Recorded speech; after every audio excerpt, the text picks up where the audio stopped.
Unafuatilia masomo ya Kesha la Asubuhi kutoka The Gospel Media, ikikutangazia moja kwa moja kutoka hapa jijini Dar es Salaam.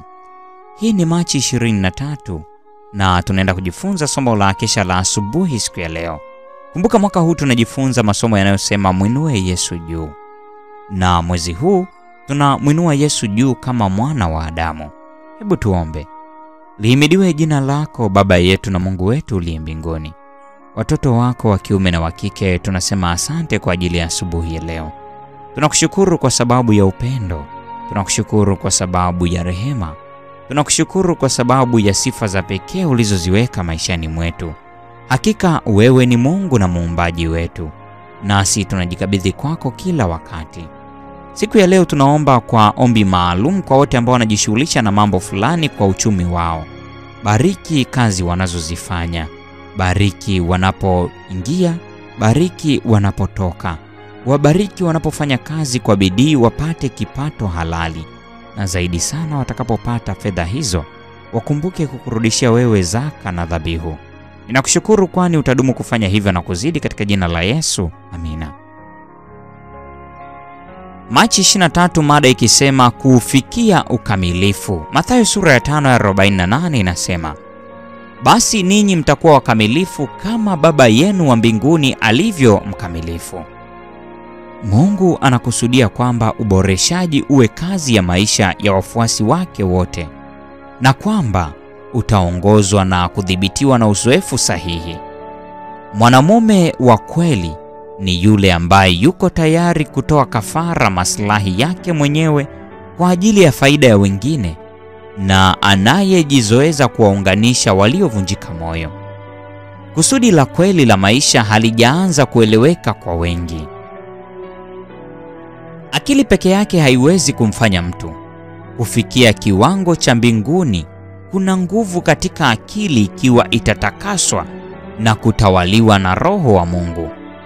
Ni bora kuliko utajiri na nguvu za kimwili, lakini ni lazima ielimishwe na kuadilishwa ili kumkamilisha mwanadamu. Kile ambacho kitaibariki jamii ya wanadamu ni maisha ya kiroho.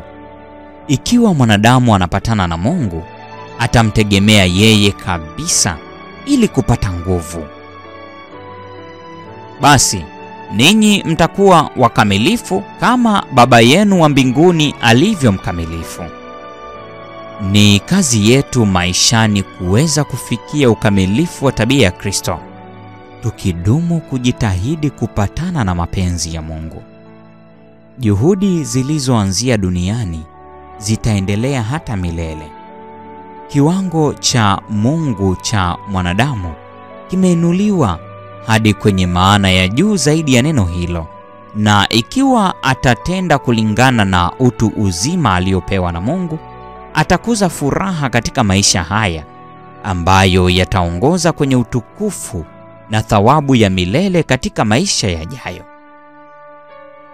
Washiriki wa familia ya kibinadamu wana haki ya kupata jina la wanaume na wanawake pale tu wanapotumia vipaji vyao kwa kila njia iwezekanayo kwa ajili ya manufaa ya wengine.